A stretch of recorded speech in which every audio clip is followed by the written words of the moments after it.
Ouvrir dans les Actes des Apôtres, au chapitre 3.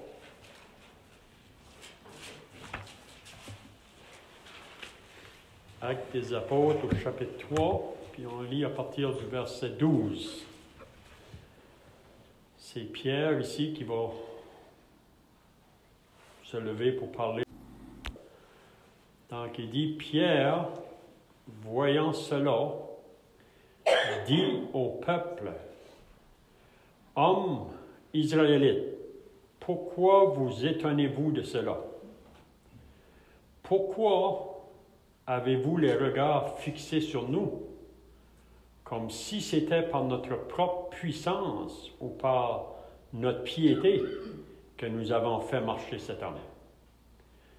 Le Dieu d'Abraham, d'Isaac et de Jacob, le Dieu de nos pères, a glorifié son serviteur Jésus, que vous avez livré et renié devant Pilate, qui était d'avis qu'on le relâche. Vous avez renié le saint et le juste, et vous avez demandé qu'on vous accorde la grâce d'un meurtrier. Vous avez fait mourir le prince de la vie, que Dieu a ressuscité des morts. Nous en sommes témoins. C'est par la foi en son nom que son nom a raffermi celui que vous voyez et connaissez. C'est la foi en lui qui a donné à cet homme cette entière guérison en présence de vous tous. Et maintenant, frères, je sais que vous avez agi par ignorance ainsi que vos chefs. Mais Dieu a accompli de la sorte ce qu'il avait annoncé d'avance par la bouche de tous ses prophètes, que son Christ devrait souffrir. Repentez-vous donc et convertissez-vous pour que vos péchés soient effacés, afin que des temps de rafraîchissement viennent de la part du Seigneur et qu'il envoie celui qui vous a été destiné, Jésus-Christ, que le ciel doit recevoir jusqu'au temps du rétablissement de toutes choses, dont Dieu a parlé anciennement par la bouche de ses saints prophètes d'autrefois. Moïse a dit, ça a été dit dans le Deutéronome, chapitre 18, Moïse a dit, « Le Seigneur votre Dieu vous suscitera d'entre vos frères un prophète comme moi. Vous l'écouterez dans tout ce qu'il vous dira. Et quiconque n'écoutera pas ce prophète sera exterminé du milieu du peuple. » Tous les prophètes qui ont successivement parlé depuis Samuel ont aussi annoncé ces jours-là. Vous êtes les fils des prophètes et de l'alliance que Dieu a traitée avec nos pères en disant à Abraham, « Toutes les familles de la terre seront bénies en ta postérité. » C'est à vous, premièrement, que Dieu, ayant suscité son serviteur, l'a envoyé pour vous bénir, en détournant chacun de vous de ses iniquités. Tandis que Pierre et Jean parlaient au peuple, survinrent les sacrificateurs, le commandant du temple et les Sadducéens, mécontents de ce qu'il enseignait le peuple, et annonçaient en la personne de Jésus la résurrection des morts. Ils mirent la main sur eux, ils les jetèrent en prison jusqu'au lendemain, car c'était déjà le soir. Cependant, beaucoup de ceux qui avaient entendu la parole crurent, et le nombre des hommes s'éleva environ 5000. C'est tout ce qu'on va lire. Donc, on continue toujours avec les Actes des Apôtres. Puis la dernière fois, si vous vous rappelez, on a parlé à propos de cet homme qui était assis à la porte du temple. Puis quand que Pierre et Jean ont arrivé là, cet homme-là a approché Pierre et Jean pour demander de l'aumône. Puis Pierre et Jean ont simplement dit à cet homme-là, « Regarde-nous. » Nous n'avons ni argent ni or, mais ce que nous avons, nous te le donnons au nom du Seigneur Jésus-Christ. Lève-toi et marche. Donc cet homme-là s'est levé. Il s'est mis à sauter. Un homme qui était plus que 40 ans se trouvait là. Donc les foules de gens vraiment sont toutes venus. Les gens qui se trouvaient là à Jérusalem à ce moment-là. Ils étaient même étonnés de ce qui s'était passé. Donc, comme on a dit 2 semaines passées, les apôtres au début, c'est là qu'ils devaient commencer dans Jérusalem à parler à propos du Sauveur, à propos du Seigneur Jésus-Christ. Ils devaient commencer à prêcher, si on peut dire, dans Jérusalem, puis c'était surtout envers Israël, les Juifs. C'était les Juifs, la plupart, qui étaient là à ce moment-là.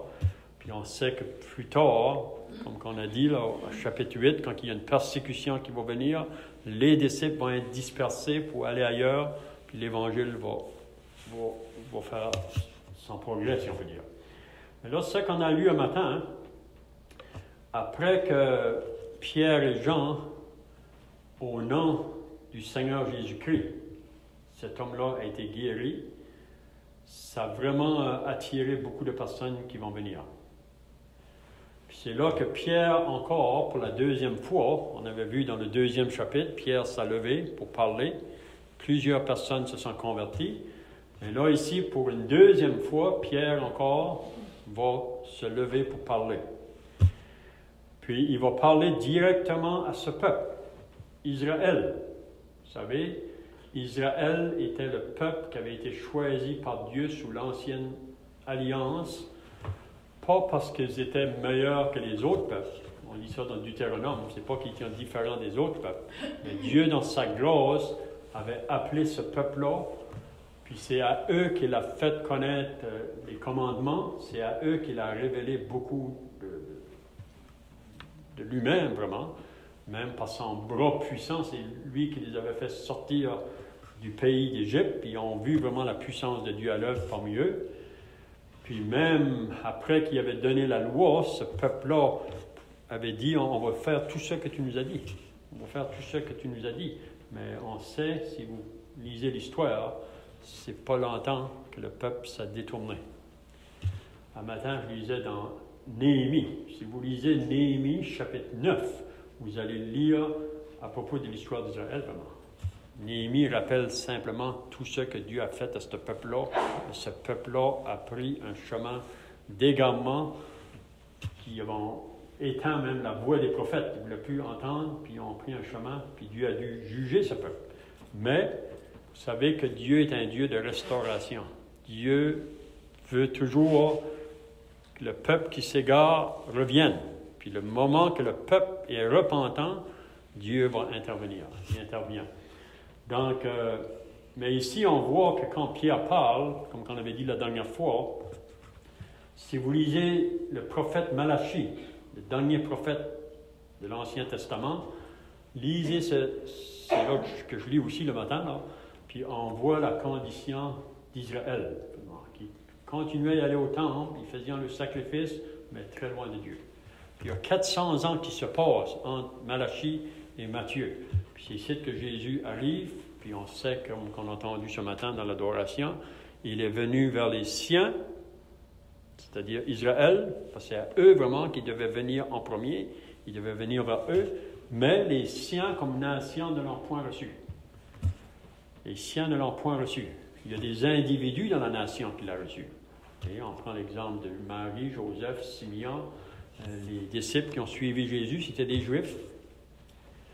Eux ont cru, mais en général, la nation a refusé. Mais ici, Pierre, après que Jésus est mort, il est ressuscité, il est parti au ciel, le Saint-Esprit est venu, puis Pierre, rempli par l'Esprit, va encore parler à ce peuple-là.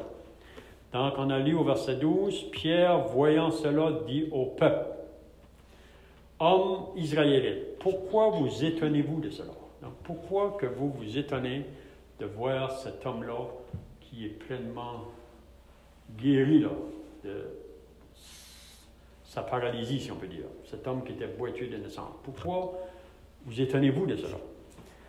Il va leur dire, pourquoi avez-vous le regard fixé sur nous? Donc, vous savez que l'homme, souvent, va regarder l'homme. Plutôt de regarder en haut, il regarde l'homme. Mais ici, Pierre veut faire comprendre à ces hommes-là que ce n'est pas nous que vous devez regarder. Vous savez, on vit dans un monde aujourd'hui, si on fait pareil, le monde de la religion aujourd'hui, l'homme veut se lever. On a entendu ça dernièrement, dans les 2 dernières semaines. L'homme veut s'élever. C'est dans la nature de l'être humain. Puis même dans les religions de ce monde, vous savez, il y a des hommes qui veulent avoir des places élevées. Mais ici, Pierre, on voit ça à 2 reprises, vraiment, que Pierre a agi de cette manière-là. Si vous lisez dans les Actes au chapitre 10, quand Pierre a entré dans la maison de Corneille, c'est Pierre qui avait eu les clés. Le Seigneur lui avait donné les clés du royaume, c'est-à-dire c'est lui qui a ouvert la porte vers les Juifs pour l'Évangile, puis ensuite il va y aller vers les païens. Mais quand il est rentré dans la maison de Corneille, si vous vous rappelez, ça dit que Corneille a été puis s'est jeté à genoux, à ses pieds. Pierre lui a dit, lève-toi. Il dit, moi je suis simplement un homme comme toi, je ne suis pas différent que toi. Mais vous savez, c'est seulement par l'Esprit de Dieu qu'on peut faire taire cette voix-là, de l'homme qui veut élever l'homme. Donc ici, on voit que Pierre va dire encore, pourquoi avez-vous les regards fixés sur nous? Comme si c'était par notre propre puissance ou par notre piété que nous avons fait marcher cet homme. Il dit, regardez pas nous. Nous, on est simplement des hommes comme vous, des pécheurs rachetés par la gloire de Dieu, qu'on peut dire, mais on n'est pas différents que tous les autres. Puis là, il va dire, comment que cet homme-là, que vous voyez présentement, a été guéri? Il va leur dire. Il dit, pourquoi avez-vous le regard fixé sur nous comme si c'était par notre propre puissance? Et l'homme voudrait bien attirer ça sur lui, la gloire sur lui, mais ce n'est pas ça. On doit toujours chercher à attirer la gloire sur Dieu. Dieu peut nous utiliser, on est simplement des vases de terre, mais c'est seulement, comme Paul dit, par la grâce de Dieu, je suis ce que je suis. C'est ce que Paul pouvait dire. Donc, il dit que nous avons fait marcher cet homme. Donc, c'est comme si il donnait ça à Pierre et Jean. Mais Pierre et Jean veulent vraiment pas recevoir ça. Ce n'est pas de nous. Donc, ils vont dire, le Dieu d'Abraham, donc Pierre va vraiment loin là, au début, quand que Dieu avait parlé à Abraham, le Dieu d'Abraham, d'Isaac et de Jacob, le Dieu de nos pères, a glorifié son serviteur Jésus. Donc, le Dieu de nos pères Abraham, le Dieu vivant, c'est lui vraiment qui a élevé son serviteur Jésus. Puis il dit à ces hommes-là que vous avez livré et renié devant Pilate qui était d'avis qu'on le relâche. Donc Pierre rappelle des choses qui ça fait juste peut-être 60 jours qui se sont passés, un peu plus.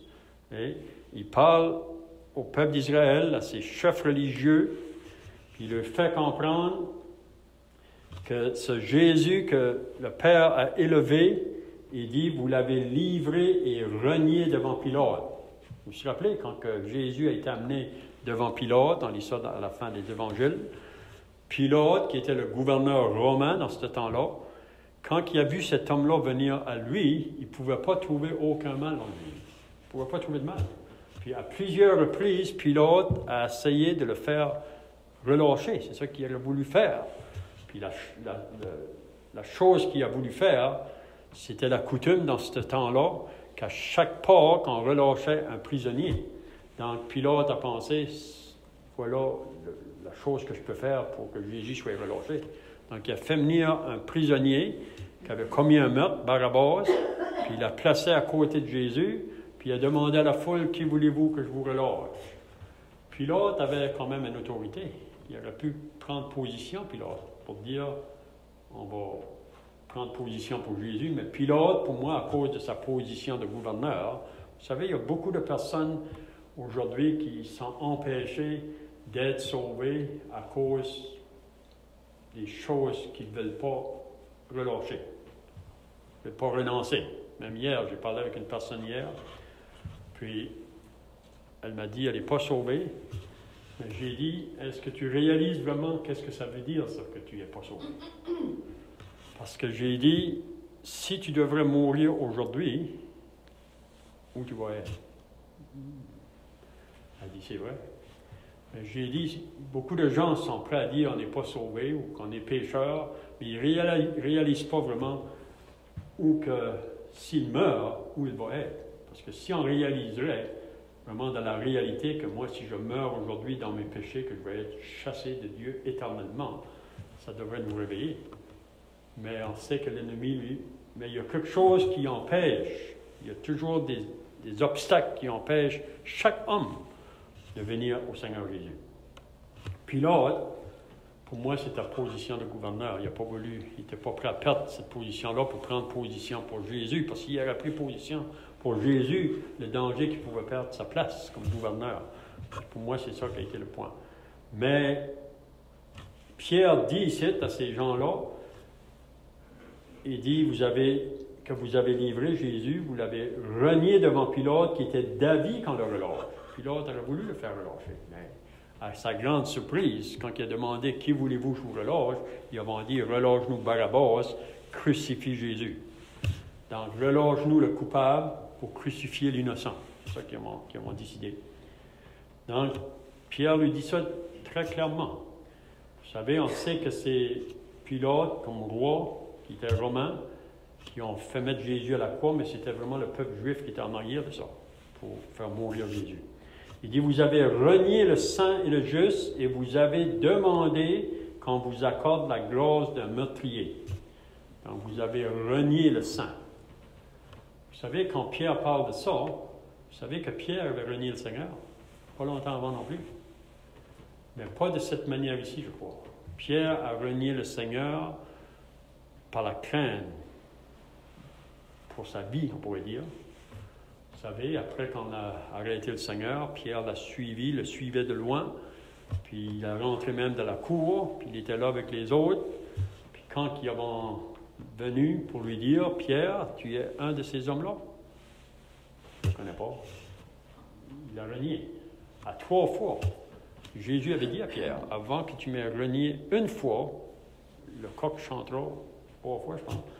Donc, mais Pierre, on sait que maintenant, au jour de la Pentecôte, rempli du Saint-Esprit, c'est un homme qui va aller donner sa vie pour ce message-là. Mais il dit à ces gens-là, vous avez renié le saint et le juste, et vous avez demandé qu'on vous accorde la grâce d'un meurtrier. Vous avez fait mourir le prince de la vie. Donc Jésus, c'est le prince de la vie, c'est-à-dire qu'en dehors de Jésus, en ce qui concerne le spirituel, on est mort.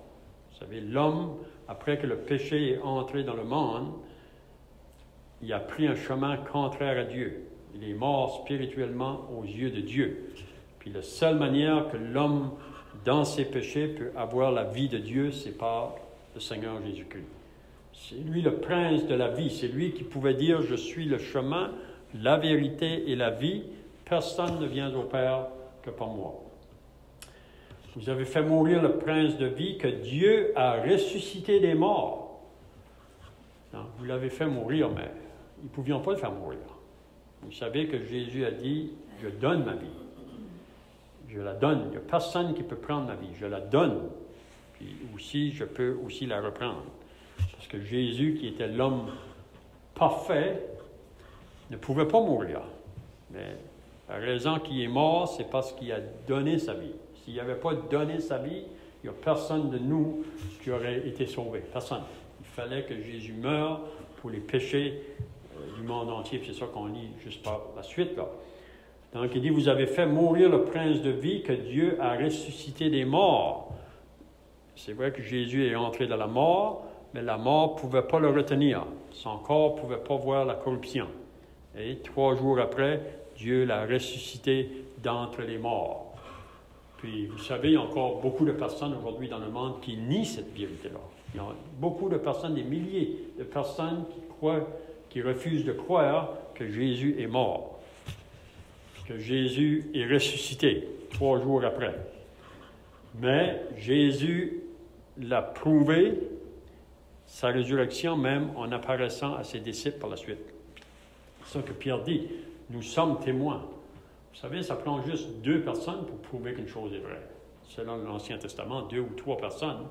Mais vous savez qu'il y a beaucoup de témoins qui ont vu Jésus après sa résurrection. Parmi les disciples, il n'a pas apparu aux gens qui n'étaient pas sauvés, mais il a apparu à ses disciples à plusieurs reprises pour prouver qu'il était ressuscité. On est des témoins. Il dit, puis là il va dire vraiment comment que cet homme-là, boiteux de naissance, a été guéri. Il dit, c'est par la foi en son nom, c'est-à-dire au nom de Jésus, que son nom a raffermi celui que vous voyez et connaissez. C'est la foi en lui, c'est-à-dire en Jésus, qui a donné à cet homme cette entière guérison en présence de vous tous. Donc, c'est la même chose qu'on peut annoncer aujourd'hui en ce qui concerne le salut. Vous savez, c'est la foi en Jésus. Et tous les prophètes ont pu dire ça. Tous les prophètes ont annoncé que la seule manière qu'on peut avoir le pardon des péchés, c'est en mettant notre foi en Jésus. C'est lui le seul qui peut nous donner le salut de l'âme. Donc, celui qui pouvait guérir toutes les maladies, c'est celui qui peut donner la vie à ceux qui sont toujours dans leur péché, qui sont toujours dans les ténèbres. Le moment qu'une personne va se repentir, qui va reconnaître son état de pécheur perdu sans force pour pouvoir faire quoi que ce soit, le moment que cette personne-là va mettre sa confiance en Christ, le Sauveur, il aura cette vie éternelle. Donc, c'est par la foi en lui que cet homme-là a eu l'entière guérison en présence de vous tous. Donc, qu'est-ce que Pierre va leur dire maintenant? Et maintenant, frères, au verset 17, je sais que vous avez agi par ignorance ainsi que vos chefs. Donc, c'est vraiment des paroles très fortes. Ce n'est pas devant n'importe qui est en train de parler. C'est les chefs religieux, les hommes en autorité. Pierre était un homme bien simple, un homme sans instruction. C'est ça qu'on lit au chapitre 4. Un homme très simple, mais sauvé par la grâce de Dieu, puis rempli par le Saint-Esprit. Il pouvait parler à ces hommes-là très directement. Pas parce que, comment je dirais, qu'ils n'aimaient pas ces gens-là, mais c'est dans le but qu'ils puissent se réveiller à ce qu'ils avaient fait au Sauveur. Il dit, je sais que vous avez agi par ignorance, ainsi que vos chefs. Mais Dieu a accompli de la sorte ce qu'il avait annoncé d'avance. Donc, ça devait se faire, ça. Même dans les plans éternels de Dieu. Même avant que toute chose ait été créée. Dieu savait déjà que ces choses-là allaient prendre place. Même Dieu savait dans sa souveraineté, après qu'il allait créer soit les anges ou les hommes, qu'il allait en prendre un chemin contraire. Parce que Dieu n'a pas fait une créature comme des robots. Il lui a donné une liberté de faire des décisions et de faire des choix.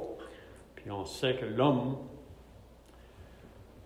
après que Dieu lui a commandé une certaine chose, il a désobéi. Puis c'est ça qui a apporté le péché dans le monde. Mais Dieu connaissait tout ça dans le temps de l'éternité. Mais Dieu a accompli de la sorte ce qu'il avait annoncé d'avance par la bouche de tous ses prophètes, que son Christ devait souffrir. C'était annoncé d'avance. Vous savez, les prophètes ont parlé de ça, que le Seigneur viendrait, qu'il souffrirait, qu'il devrait mourir, souffrir pour les péchés du monde entier. Puis c'est là qu'il va lancer maintenant l'appel. Repentez-vous donc. Donc, reconnaissez que ce que vous avez fait est mal. Ce que vous avez fait au Seigneur Jésus-Christ, le Fils éternel de Dieu, vous avez mal agi en faisant cette chose-là.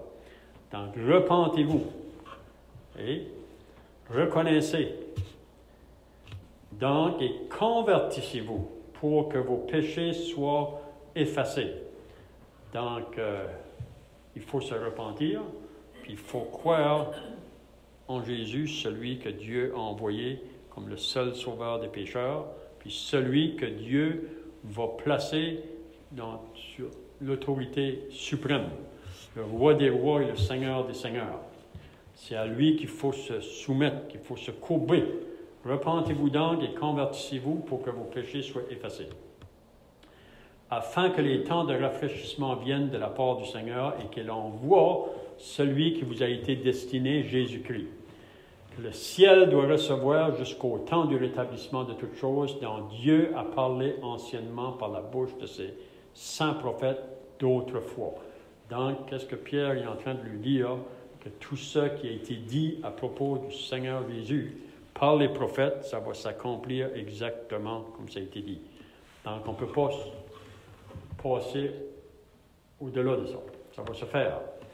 Puis, tous ceux qui vont se courber à Jésus, c'est eux vraiment qui seront acceptés de Dieu. Mais ceux qui refusent, ils seront sous le jugement de Dieu. C'est bien clair dans les évangiles. Donc, maintenant, il va dire une prophétie que Moïse avait annoncée dans le Deutéronome au chapitre 18. Il dit, Moïse a dit, « Le Seigneur, votre Dieu, vous suscitera d'entre vos frères un prophète, comme moi. » Vous savez aujourd'hui que les musulmans nous disent que ce prophète ici, que Moïse a annoncé, c'était Mohamed. Ils ne comprennent pas que c'était Jésus. Donc, le Seigneur, votre Dieu, vous suscitera d'entre vos frères un prophète comme moi. Vous l'écouterez dans tout ce qu'il vous dira. Donc, écoutez la voix du Sauveur, la voix du Seigneur Jésus. C'est lui qui est la parole même. Hein? Et quiconque n'écoutera pas ce prophète sera exterminé du milieu du peuple. Tous les prophètes qui ont successivement parlé depuis Samuel ont aussi annoncé ces jours-là. Vous êtes les fils des prophètes. Donc, ces hommes-là à qui le Seigneur est en train de parler, c'est tous des descendants de ces prophètes-là qui a parlé là. C'était des gens qui étaient associés au peuple d'Israël, qui étaient des descendants d'Abraham. Vous êtes les fils des prophètes et de l'alliance que Dieu a traitée avec nos pères en disant à Abraham, toutes les familles de la terre seront bénies en ta postérité. C'est à vous, premièrement, c'est-à-dire à vous, Israël, que Dieu, ayant suscité son serviteur, l'a envoyé pour vous bénir. Donc, le Seigneur Jésus, qui était annoncé d'avance par les prophètes, le Messie, le Sauveur, il est venu premièrement à vous, c'est à vous, pour vous bénir, mais ils l'ont rejeté. Mais là, Pierre leur dit, vous pouvez encore vous repentir, vous pouvez encore avoir vos péchés de pardonnés. On sait que vous avez fait au Sauveur. Donc, il dit, en détournant chacun de vous de cette iniquité. Donc, quelle va être la réaction maintenant? Pierre a parlé. Quelle va être la réaction de ces hommes-là qui sont face à ce message-là? Donc, on pourra voir ça la prochaine fois. Ils vont s'opposer. C'est triste, mais ils vont s'opposer. Mais il y en a qui vont croire, parce qu'on voit plus loin qu'il y en a plus de 2000 vraiment qui ont cru. Quand que Pierre parlait là, les disciples parlaient dans le temple. Ça a ajouté à 5000 disciples. Donc, on verra ça la prochaine fois. On va finir par la prière. Notre Dieu et notre Père, nous voulons nous approcher devant ta présence. Nous réalisons ce matin que ta parole est vaste. Ta parole nous révèle tes pensées et tes voies, mais on réalise que c'est seulement simplement par ta grâce, ta pure grâce, que tu te révèles à ceux qui sont prêts à se laisser dévoiler devant toi, parce qu'on sait que le Seigneur Jésus a fait beaucoup de miracles pendant sa vie sur terre face à ces hommes qui gouvernaient dans ce temps-là, le peuple. Mais même face à ces miracles que Jésus a faits, beaucoup d'entre eux ont resté incrédules. Ils ont refusé de croire. Même Jésus pouvait dire dans Nazareth qu'il était étonné de leur incrédulité. Puis dans cette ville-là, il n'a pas fait aucun miracle. Donc notre Dieu, on veut te prier ce matin, encore pour ceux qui nous entourent, que nous puissions annoncer ce message, parce qu'on croit que c'est le seul message qui peut changer la destination de tout homme et de toute femme. Donc nous voulons te remercier et te rendre grâce pour ta parole. Sois avec nous pour le reste de cette journée. Bénis l'Évangile ce soir, attire des âmes, nous t'en prions, au nom du Seigneur Jésus. Amen.